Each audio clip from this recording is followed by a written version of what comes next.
Hello everybody, welcome to the No DQ live recap of Monday Night Raw for January the 25th, 2020. This was the final episode of Raw before the Royal Rumble pay-per-view, which is this Sunday. Of course, it kicks off the road to Wrestlemania. Shout out to the chat room watching this live, and thank you to everybody watching, whether it's live or on demand. I appreciate your viewership and support. Let's go ahead and get started. By the way, happy birthday to Hero Villain 5. Have a great one. I hope you've had a great one. We kicked off the show with the WWE Champion, Drew McIntyre, back from his time off due to COVID-19. He said he's feeling good. He got lucky, though. He only had mild COVID symptoms. He had a little bit of fatigue. He lost his sense of taste, but he said by day 4 he was training, and he told everybody, we are going to get through this thing. We are going to beat it. And then he got to business. He mentioned Bill Goldberg, brought up the history of Goldberg and WCW beating Hogan, and then coming to WWE, beating The Rock, and then disappearing from wrestling. McIntyre said that at the Royal Rumble, he will end the streak of Goldberg once and for all. But then McIntyre was interrupted by The Miz and John Morrison, and another tease was made that one of them could be hurt in the match, and Miz could end up cashing in Money in the Bank and becoming the new WWE Champion. Then we had the music hit of Goldberg.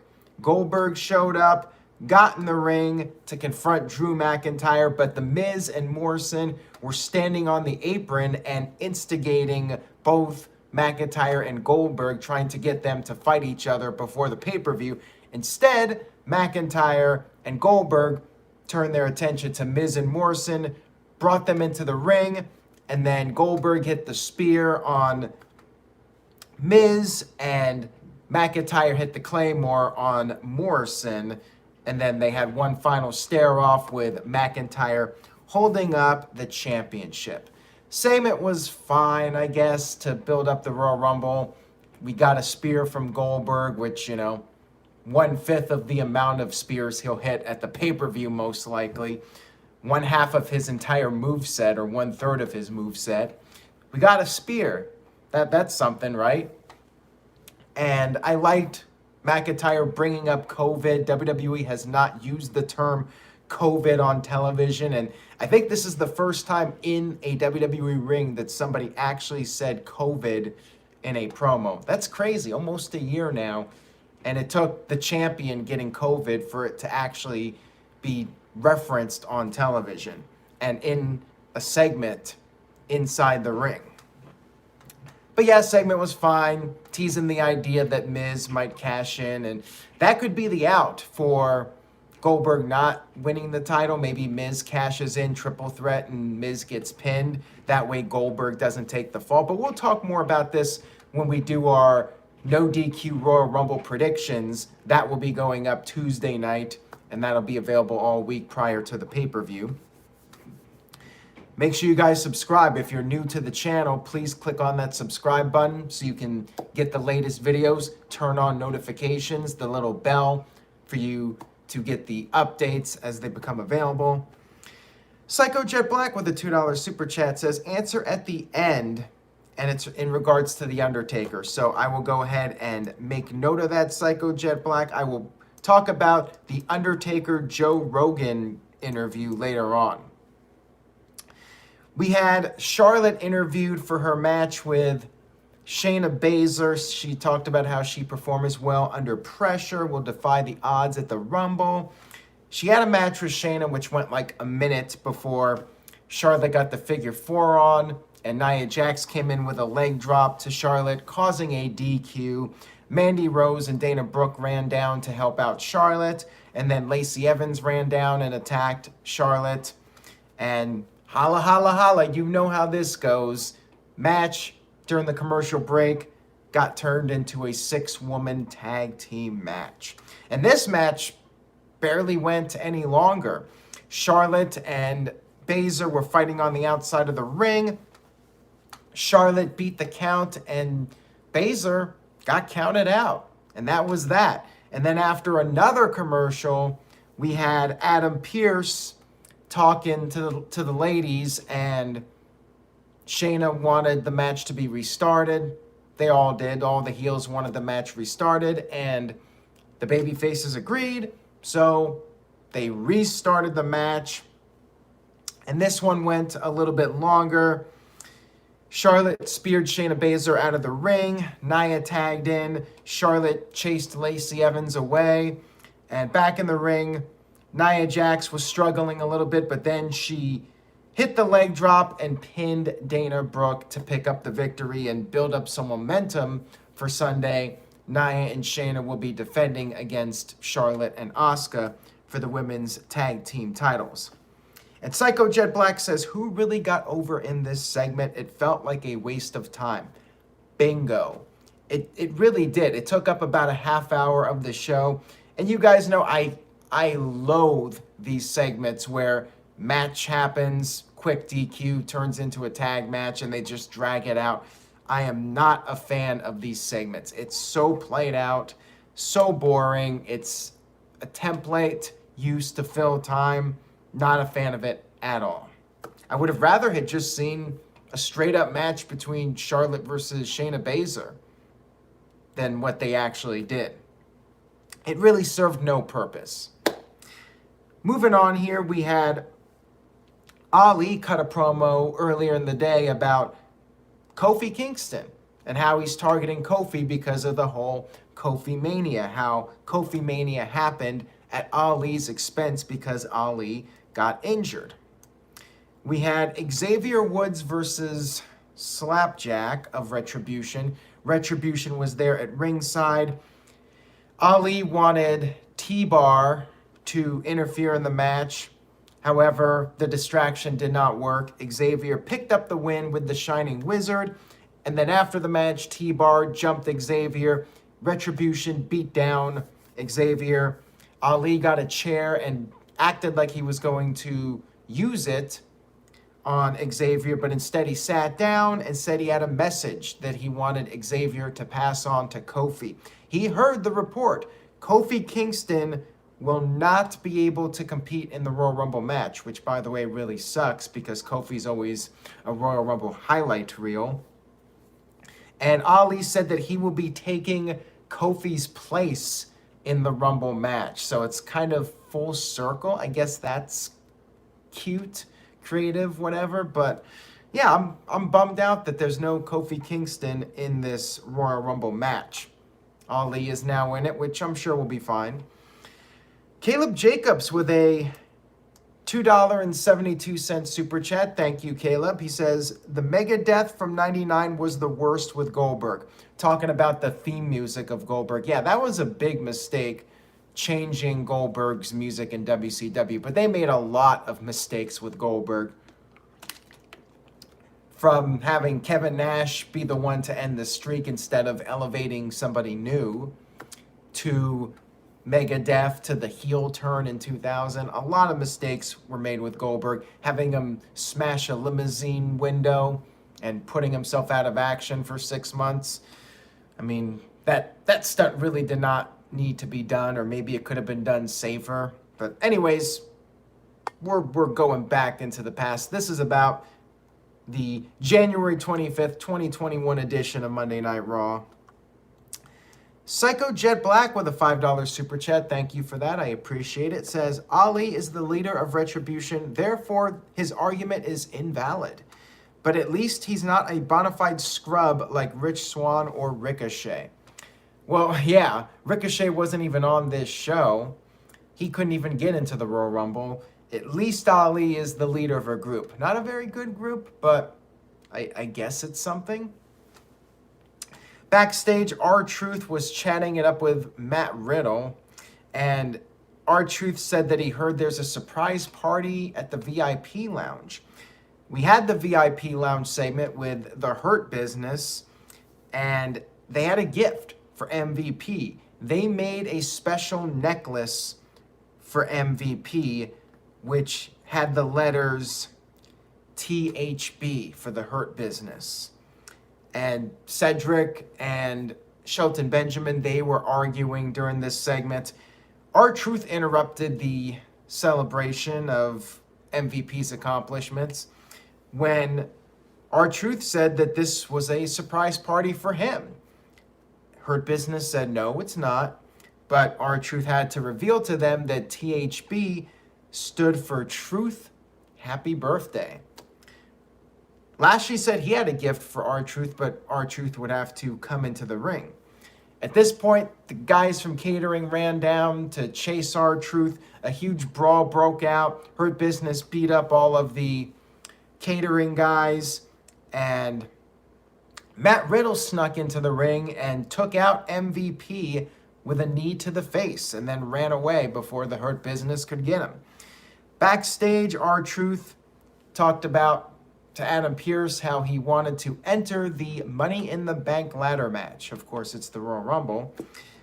We had AJ Styles and Omis show up. I guess AJ was bored backstage because he challenged R-Truth to a match and gave R-Truth an opportunity to enter the Royal Rumble match.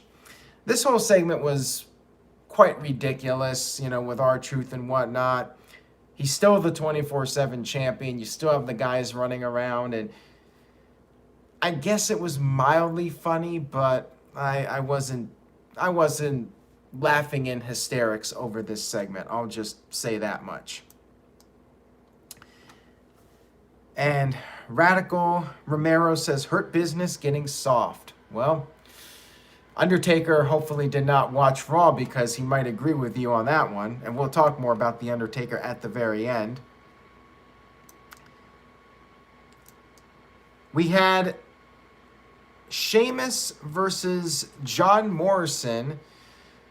And Morrison got the upper hand for a little bit, but then Sheamus got the win via the white noise. And then after the match, The Miz was standing out there in gear. And anytime you see somebody at ringside in their gear, not in the match, it's a pretty safe bet to say, well, they're going to be in a match. Miz challenged Sheamus to a handicap match. Sheamus's knee was hurting during the match with Morrison, but he did accept the match. We had a 2-on-1 match between Miz and Morrison and Sheamus. Morrison continued to go after the knee, but Sheamus was able to make a comeback. He had a bro kick to Morrison. However, Miz snuck in, hit the skull-crushing finale, and beat Sheamus.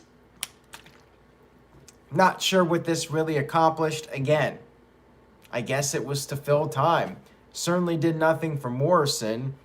Miz picked up the victory, but he beat a guy that already wrestled twice, and I guess Sheamus is saved because he lost the handicap match after winning a singles match, but the whole thing was ridiculous. It was just a waste of time, in my opinion. And we had Ric Flair backstage teaching Lacey Evans some moves. Charlotte came in, she kicked out Lacey, and she had a one-on-one talk with her dad, said that she's the only person protecting Ric right now, and she's preventing Ric from becoming an old man instead of a legend. She said she is not the bad guy. And then all of a sudden, Lacey Evans came in, punched Charlotte in the face. Why Charlotte would trust Lacey staying away and not attacking her is beyond me. But yeah, Lacey Evans knocked out Charlotte. Ric Flair was concerned for his daughter, but then Lacey escorted him out of the room, and Rick left. So yeah, not really feeling the storyline. This did very little to make me care. And yes, Radical Romero, Charlotte is apparently a babyface. The whole thing is so dull that it's not even worth caring about at this point. Like, is Charlotte a face? Is she a heel? I don't know. I don't care. But yeah, I think technically she's supposed to be a face. And Jose Garza says, don't care for the daddy-daughter feud. I'm with you on that one for sure. We had R-Truth versus AJ Styles. And again, time filler. Did anybody think R-Truth would beat AJ Styles? Not that it would matter anyways, because R-Truth isn't going to get some kind of serious push. It's just a waste of time. Truth dumped AJ over the top rope, and the announcers were like, if this were the Rumble, AJ would be eliminated. And they said this several times during the show. Somebody would go over the top. If this happened at the Rumble, this person would be eliminated. Blah, blah, blah. Truth made his comeback, hit the 5-knuckle shuffle, of course, in honor of his childhood hero, John Cena. But he could not get the AA on. AJ managed to counter out of that, put on the calf crusher, and R-Truth tapped out.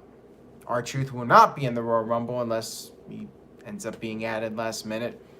And would anybody really be angry if he did show up? I mean, it would just make for some lame-ass comedy, but whatever.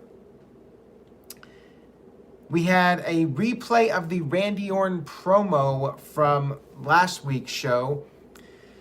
And then we had Alexa's Playground. She was not in the arena, but in that backstage area where they have the secondary ring.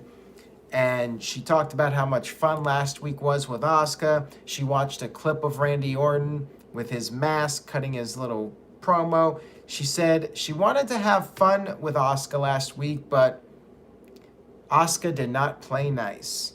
And she brought up how she cannot wait to see him again so she can thank him for everything he's done for her. And she said tonight she'll have a chance to win a shiny new toy. And she said she is the one that doesn't feel like playing nice this week. Promo was good. I've been enjoying Alexa's content. It was good. It was solid.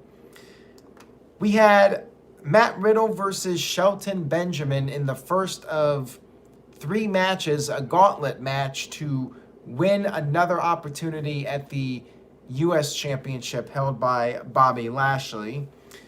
Cedric Alexander got on the apron to try and distract Riddle, but that backfired because the referee was distracted, and Cedric actually had Riddle pinned, but the referee was paying attention to Cedric. And then Matt Riddle managed to pin Shelton. MVP was trying to calm everybody down, but then Riddle took advantage, put a submission on MVP, and pretty much tapped him out immediately.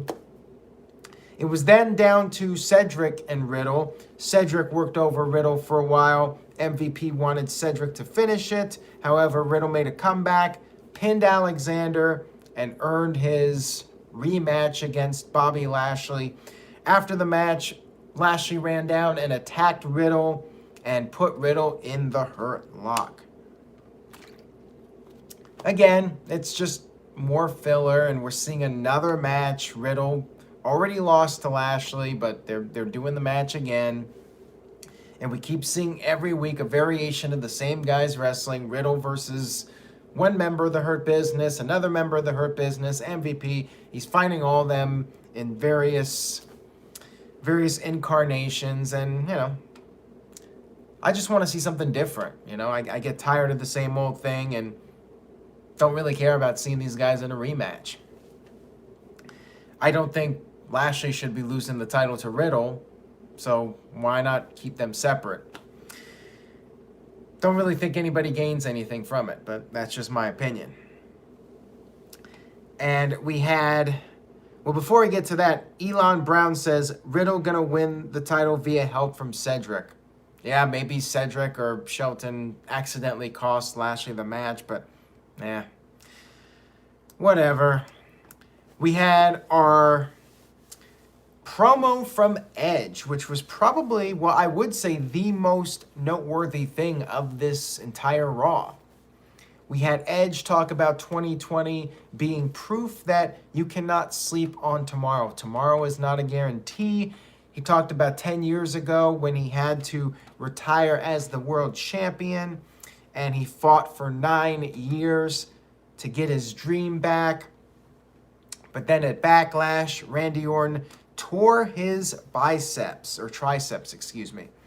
He said he had to keep fighting to come back again.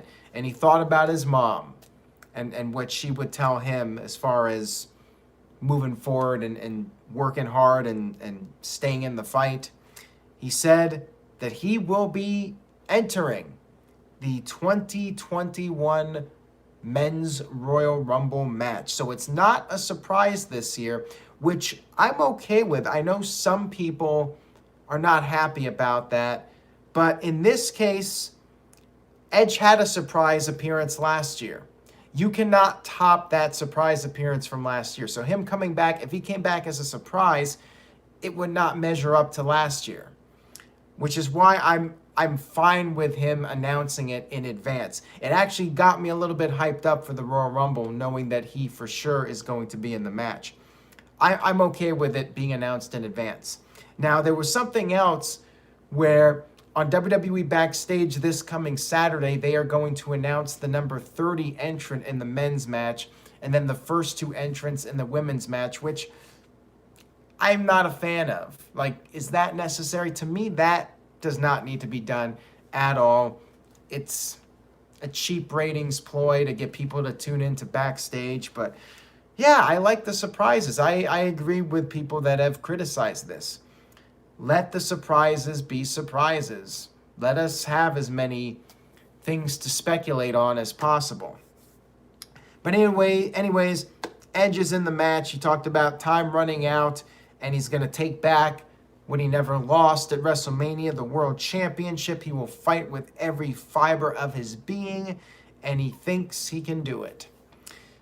Very good promo from Edge, and I'm looking forward to seeing him in the Rumble. Definitely changes up the dynamic for the predictions a little bit, I think. A lot of people were going with Daniel Bryan, but now could we see Edge possibly win it? The game is on 100 with a $2 super chat. Says, with that promo, Edge has to win the Royal Rumble. Well, there you go. But keep in mind, Daniel Bryan has never won a Royal Rumble. So I kind of like that. Maybe Edge and Bryan will be the last 2. I mean, that would be a really great ending for the Rumble, Edge and Bryan. But then maybe Brock Lesnar shows up and throws them both out. Man, imagine the reaction if that happened. Boy, that would not be pretty if we had actual fans in attendance. We had Asuka versus Alexa Bliss in the Raw main event. Asuka was sent out of the ring early, and then we cut to a shot of Alexa on her rocking horse. So we had more editing done in this match. And this match had a bit of a mixed reaction online because of the edits. We had Alexa on her horse, her wooden horse, and then later Asuka managed to get the upper hand, but then Alexa transformed into her old persona. The old Alexa Bliss, the goddess. She was crying and upset. Asuka was confused, but then she ran towards Alexa. Alexa sidestepped her. Asuka went into the corner, and then the lights went out. And Alexa transformed again into the more evil Alexa, dressed in all black with the dark lipstick and dark makeup. She started no-selling all of Asuka's attacks. She fought off everything. Asuka hit a knee to the face, which Alexa no-sold. And then Asuka managed to try to get on the Asuka lock, but Alexa countered that into the mandible claw. However, Randy Orton showed up. No mask this week, but his face was still all red from the burns. And Randy Orton hit an RKO on Alexa, and that was the end of Raw. That was the final segment before the Royal Rumble pay-per-view. I presume a DQ. Did not think Alexa was going to win the title on this show. She is in the Rumble, though, so we'll see what happens with that. Mike B with a $3 super chat. Thank you, Mike B. He says, Randy, you S.O.B. And Oofman says, my Alexa is going nuts every time Aaron says her name. You got to shut off that Alexa before you're tuning into this, I guess. Show was kind of boring overall. I wasn't a big fan of it. Edge's promo was really the only thing that got me hyped up for the Rumble. Everything else was, in my opinion, a waste of time. I did like the Alexa stuff, but I could see the criticism. You know, they're really going they're really going all in with these edits and trying to make Alexa like this supernatural character. I like it because it's something different, and you cannot really pull it off with a live crowd of actual fans, but I think it's fine. I know it's not everybody's cup of tea, but I'm enjoying the Alexa stuff. Alexa and Edge, everything else, meh. So I'm going with a D plus. I mean, it was not a good Raw, other than Edge's promo and the Alexa stuff, which a lot of people did not like that as well, but I did enjoy the Alexa stuff. So yeah, D plus for Raw. Pretty lackluster show. Gary says, sorry, Rift, but F for effing crap. Dr. NXT Scorpio says D minus, so boring. Mr. Anderson with a D. Michael Wayne with a D plus. Arrow 2600 says, you're being way too kind, Aaron. Israel Diaz with an F. MVP Kev with a D plus. Matt with a D plus. Kim with a D. Mike B with a C. And Curtis Butler says, where's his comment? I lost it. Oh, this show was a wet fart I hated myself for watching. C minus. And Uthman Entertainment with a $5 super chat says, do they even have 30 women for the Rumble? You think NXT will be involved? Well, thank you for that, Uthman. And yeah, they'll get 30 women in that match. They'll bring in some NXT women, I'm sure. I'm guessing we'll probably see a good 7 or 8 NXT women in that match. It's hard to believe there are a lot of women on the WWE roster, on the main roster, because so few of them are ever used. We'll probably see a Nikki Cross, who we rarely see. Iconics will be in it. You know, the women that we don't really see that often will be featured. And then, yeah, they'll probably have a good amount of NXT women.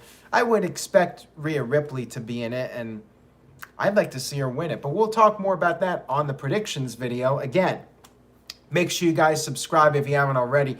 Turn on notifications so you know when the predictions video is going live. Marquand 1976 with a $2 super chat says, Raw is live, sneeze, bullshit. And I uncensored him. Well, thank you for that. I do appreciate it. Mike Nixon with a $5 super chat says, hey, Aaron, are you doing Royal Rumble numbers that you did last year? I'm thinking we will. We'll do like an official no DQ Royal Rumble numbers pick, something like that. I don't feel as excited about it, though, because of the fact that there's no live audience. But I got to remind myself, this is the Royal Rumble. It just doesn't feel like the Rumble during the Thunderdome era, in my opinion. And Psycho Jet Black with a $2 super chat says, will Peacock show WWE pay-per-views live? All right, so let's talk about that real quick, and then I'll answer Psycho Jet Black's other question. Peacock, NBC Universal, they have acquired the exclusive rights to the WWE Network, which means the WWE Network, I think it's March 18th, will be moving to the Peacock streaming service. Some people are confused. What does this mean for the subscribers? What I think is going to happen is you're going to have one of three options. First option is your WWE Network account. It just transfers to a Peacock account for $9.99. Same price. You're going to have all the same things you had before, including the pay-per-views live. So yeah, it's going to be the same thing. You'll be able to watch the WWE pay-per-views, $9.99, get everything that you have with the WWE Network, only it'll be on Peacock, and you'll have access to all the other Peacock content, which is a great thing for wrestling fans. You know, you're getting that extra content.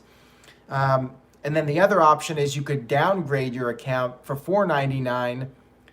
$4.99 you can get Peacock with ads. So you'll have access to all the WWE Network stuff at half the price if you're willing to sit through the advertisements. Kind of like the Hulu tier where you can watch Hulu with ads.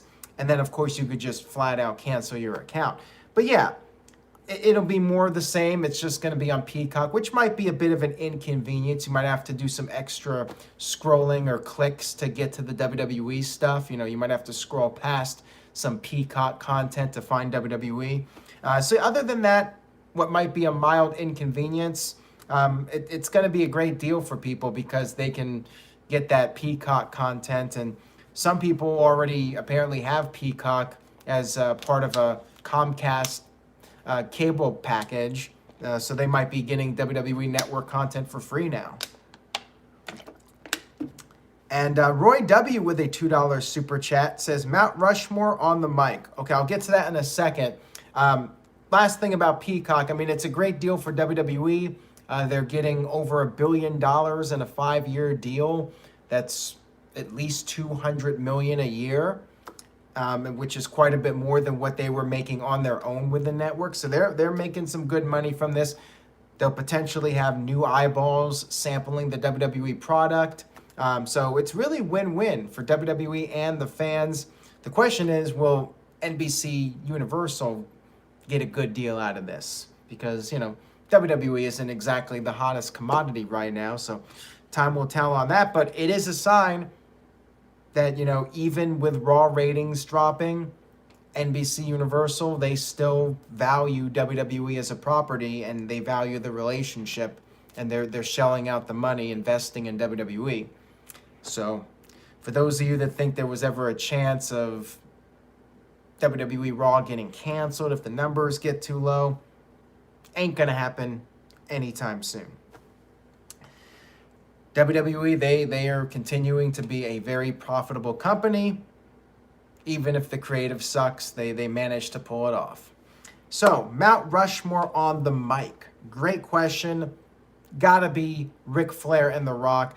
I always said The Rock is the greatest talker of all time. So The Rock's got to be number one, Ric Flair, and then you can argue those other spots as far as on the mic goes. Not everybody loves him, but John Cena, always been stellar on the mic, so he's got to be up there. CM Punk might be my fourth one, but, I might go with Hulk Hogan. I know that's not the most popular answer, but you look back, the heel turn and the Hollywood Hogan promos. I mean, Hogan could cut a great promo and was a great talker. Roddy Piper would be up there on my list for sure. Randy Savage, any of those could be, any of those names, Hogan, Piper, Savage, they could all be interchangeable for that fourth spot, in my opinion. And going back to Psycho Jet Black's super chat from earlier, answer at the end, the Joe Rogan Undertaker interview, that stirred up some controversy. Undertaker talking about how he feels some of the wrestlers are soft today. And it appeared that a number of people in WWE took that interview, took it the wrong way, perhaps. I don't know if Undertaker was necessarily knocking specific wrestlers, although I guess there was a comment about, playing video games, and a lot of wrestlers defended that. Undertaker's probably right in some ways, just in general, the product doesn't feel like it has an edge to it. Other than Adam Copeland, it just, I get what Undertaker's saying. Maybe he could have worded it a bit differently, but yeah, it definitely upset some people. However, Undertaker, he's been around a long time. He's seen everything in the wrestling business. The thing is, though, a lot of times when Undertaker is criticizing, or anybody criticizes the current product, any veteran that criticizes wrestling now and says, well, our generation was better, and, the numbers certainly would indicate that, but a lot of wrestlers are handcuffed now as to what they can do. They're creatively limited. We've seen Roman Reigns, how he has completely transformed because he's been able to do his own material and play the character he wants to play now. But how many guys in WWE can say that they're able to do that? They're given a script and they have to stick to it, and they have to follow the rules. And there's that lack of ability to be creative and be an edgier character and not be soft. So it's tough. Uthman Entertainment says cocaine in the 80s is video games in the 2020s in WWE. Well, I would say it's definitely better to be addicted to video games than cocaine. Now, granted, some of those 1980s promos were very entertaining, but yeah, they were probably drug-fueled, a good deal of them. As entertaining as they were, I think it's better that the wrestlers are healthier now, and if they're going to be doing stuff in their spare time, better to be playing video games. And DJW with a $5 super chat, thank you for that, I appreciate it. He says, do you really think Goldberg is winning on Sunday, especially after Michael Cole referenced that Goldberg has won a title every time he has come back? Yeah, that's the new streak of Goldberg, and Drew McIntyre said that he's going to end this new streak. Anything can happen, you know? I think it would be a huge mistake for Goldberg to win the title, but there is an out. And that out is The Miz. And basically, I'm spoiling you guys with my prediction, but since DJ sent a super chat, I'll go ahead and say it. I think The Miz is going to enter the match, triple threat, and he'll get beat by McIntyre. That way, McIntyre retains the title, and Goldberg doesn't take a pin. And then Goldberg stays strong. Because I was thinking, like, how do you get out of this without Goldberg looking weak or McIntyre looking weak by losing the title to Goldberg? Answer is The Miz. That's how you get out of this. And I think that's what's going to happen. Because if McIntyre beats Goldberg, like, where does Goldberg go from here? Like, he lost to Strowman. By the way, there's another name to consider for the Royal Rumble. Strowman, there's been no talk about him. They've been very quiet the past several weeks. And he's looking ripped. If you go on his social media, he is looking like he's ready to come back and maybe main event WrestleMania. So something to consider. But again, we'll talk about predictions next time. Psycho Jet Black with a $2 super chat says, prediction, Goldberg versus Edge at WrestleMania, spear versus spear. It could happen. Like, I would not be surprised if Goldberg won the title, but I think it would be a bad idea. And Goldberg versus Edge, I mean, not sure how I feel about that one. Like, does Edge really want to risk getting hurt and being put on the shelf another 6 months? I mean, oh boy, that doesn't sound like a very good idea. Edge needs to be in there with, like, the safest guy on the roster. Let's be real here. Not Goldberg. Oofman Entertainment with a $5 super chat. Thank you, Oofman. I appreciate it. He says, I like your prediction, but does that mean that Goldberg enters the Rumble? I don't think so. I doubt Goldberg will be in the Rumble. You know, they're going to have enough guys in there. They're going to have Edge. You're going to have Daniel Bryan, possibly Brock Lesnar, possibly Braun Strowman as surprises. You know, they got enough guys in there. I would be really shocked if Goldberg shows up. And DJW with the $2 super chat says, I'm honored, Aaron. Thanks, buddy. No, thank you, DJ. Appreciate you tuning in and your longtime viewership. Same with Oofman. Virtue says, I get no sold here and on Twitter.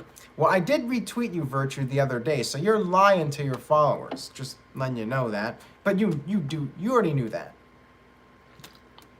I just did what they say as taking the bait by even mentioning you, Virtue, but make sure you guys follow NoDQ_Virtue because he likes to troll a lot. And he could sometimes be entertaining. All right, guys, that's all I got for tonight. Thank you all so much again for watching. And again, subscribe and turn on the notification bell for updates so you know when the next video is going up. Because people sometimes tell me that they did not know there was a live stream. If you turn on notifications, the notification bell, that will help you get those updates and you'll know when the next video is coming. And DJW with a $2 super chat, thank you for that. He says, where is Lars Sullivan, Aaron? WWE is lacking big men. Vince gave up on him again, you know? It is what it is.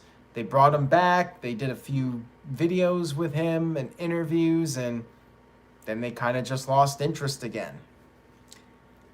I wonder if they're done with him. Like, that's got to be the last chance, right? Like, and I feel bad because I like the character, but they don't seem to want to invest in him, like, long term.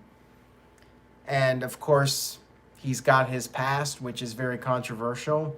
It's a shame because I thought Lars Sullivan did have some potential as far as a character went. You know, not the best wrestler in the world by any stretch, but, you know, interesting look. And, you know, he stood out. I remember the NXT house show in 2016 when he came out. I'm like, who's this guy? Like, he's a guy when you see him, you take notice. But unfortunately, things did not work out with Lars Sullivan. And DJW with a $2 super chat says, thoughts on the Ryback and Mark Henry beef? Ryback's an idiot. Like, that guy just comes off as so unlikable. And again, he might be trolling, just like Virtue. But yeah, I have mixed feelings. Like, I thought Ryback got a Raw deal in WWE because he was really over in 2012. He could have been a big star in WWE for several years. And, you know, WWE, we all know the story. WWE booked themselves into a corner with that Hell in a Cell match against CM Punk.